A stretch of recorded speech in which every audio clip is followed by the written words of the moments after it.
kuncinya? Kurcaci. Kalau cara menyebutkan nama kurcaci, tangannya seperti ini. Oke, gini aja. Membentuk bulatan. Kurcaci berarti membentuk bulatan. Yang tidak membentuk seperti ini artinya tidak fokus dan akan kita skip. Hanya membaca dongeng.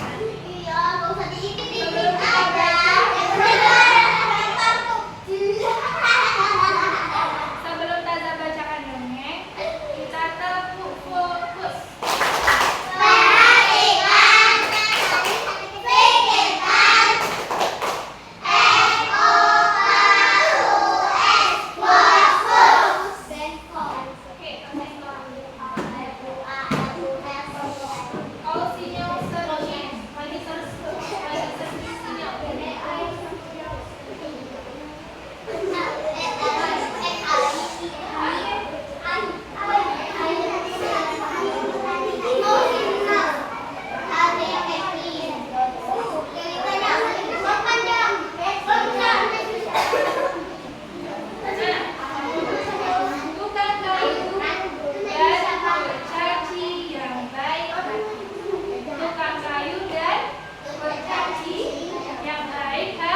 Jadi karena petani tadi berkata jujur, kurcaci yang baik hati tadi memberikan ketiga kapak miliknya semuanya untuk petani karena kejujurannya.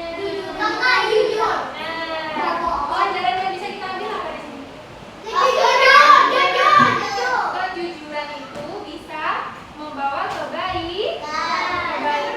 Lalu kalau kita bohong apa yang akan terjadi? Masuk api neraka. Oke. Nah, ada satu dongeng lagi tentang konsentrasi. Allahu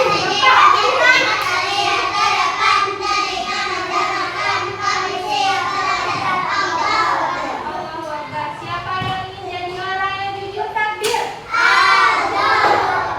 Siapa yang ingin jadi orang yang tidak jujur takbir? Tidak, Po.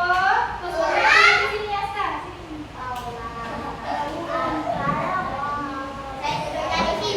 Siapa yang ingin jadi orang yang baik takbir? Siapa yang mau jadi kurcaci takbir?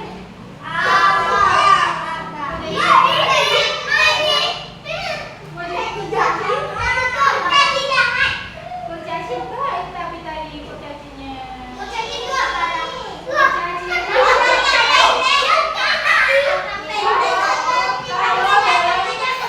Nah, tadi kan dongeng itu kisah yang indahnya. Nah, kalau sekarang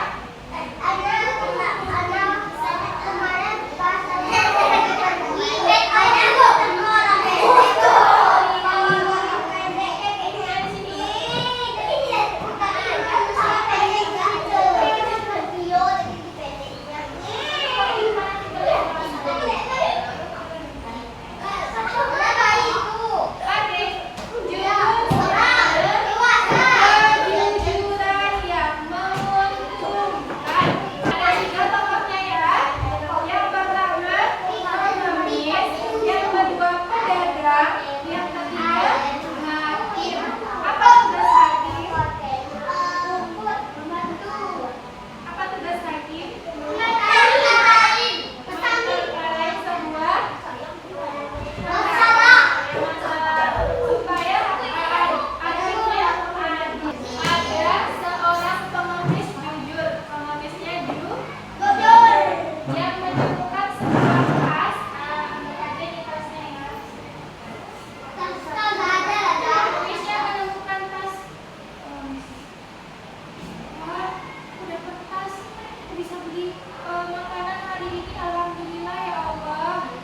Alhamdulillah ya Allah. Hari ini aku menemukan tas yang bisa aku jadikan, aku jual nanti bisa membeli makanan. Itu kata seorang pengemis. Tapi dia teringat kalau menemukan barang orang lain yang bukan miliknya, itu kan harus dikembalikan ke pemiliknya. Aku tidak mau jadi orang yang jahat, aku mau jadi orang yang jujur saja. Nah, begitulah pemikirannya ya. Nah, ternyata di dalam tas itu dia menemukan uang.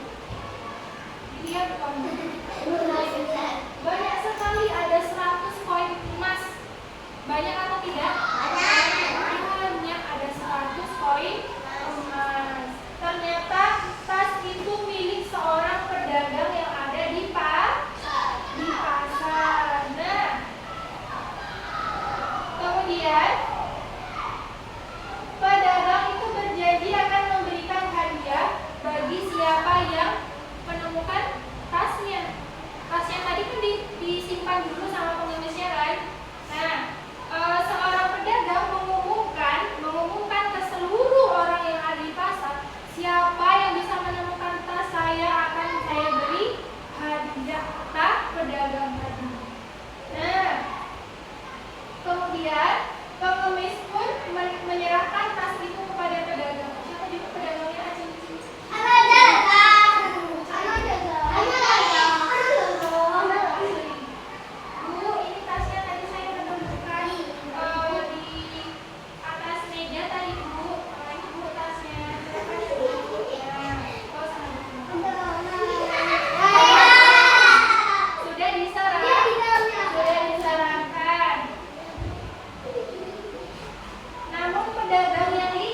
isi di dalamnya 100 koin.